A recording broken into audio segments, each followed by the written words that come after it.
be honest about something most people are too afraid to admit. Obedience feels safe. That's why it spreads faster than intelligence.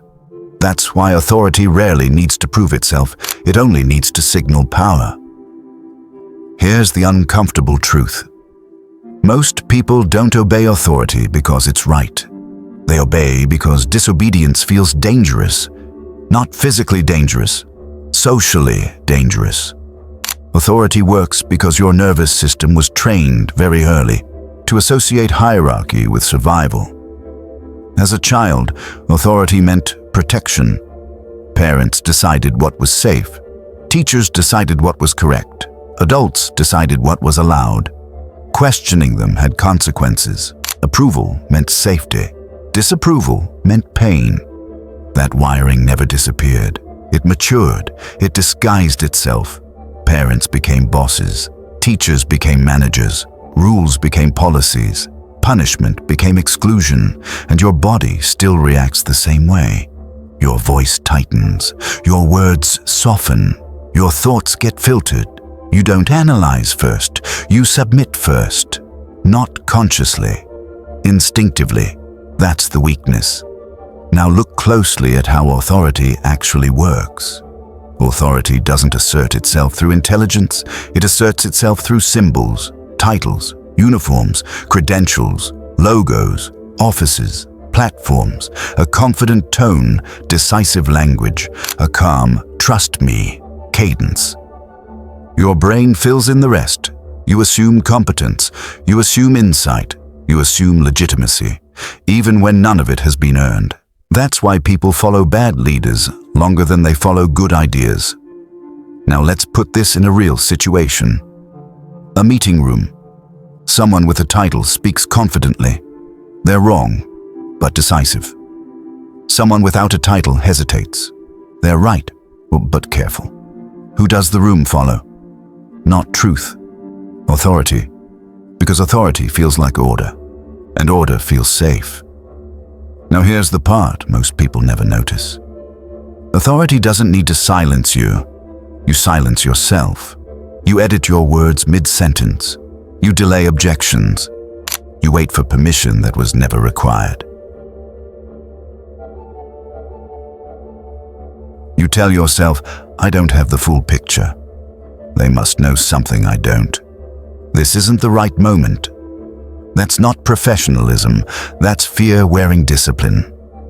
Now let's go deeper. Authority thrives in complex systems. The more confusing a system feels, the more people surrender thinking.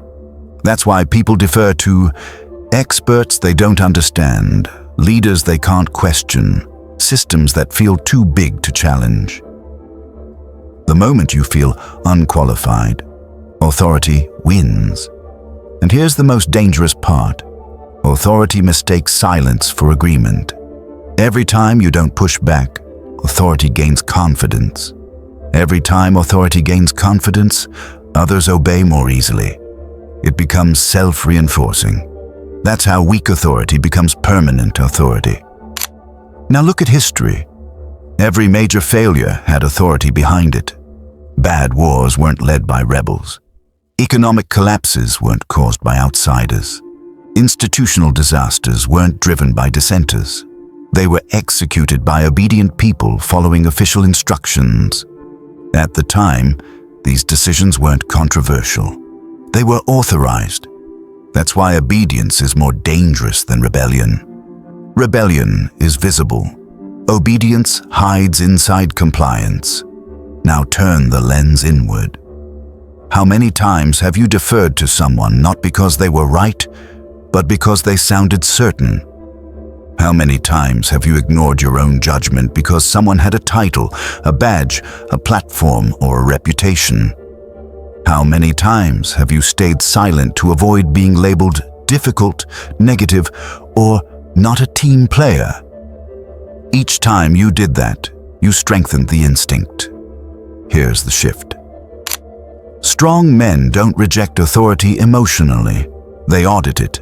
They ask, what's the evidence? What's the track record? What incentives are driving this decision? Who benefits if this succeeds? Who pays if it fails?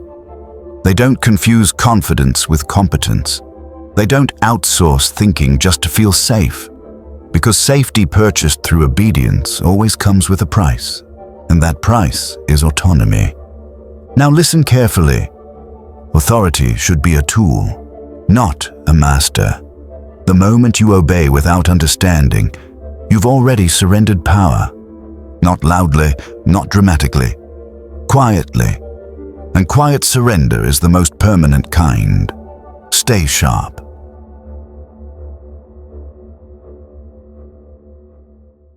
Thanks for spending time with us. If this sparked a new way of thinking, hit like and subscribe to keep the ideas flowing. And don't forget, check the description for the links to the resources and the original books we used today. We'll see you in the next one.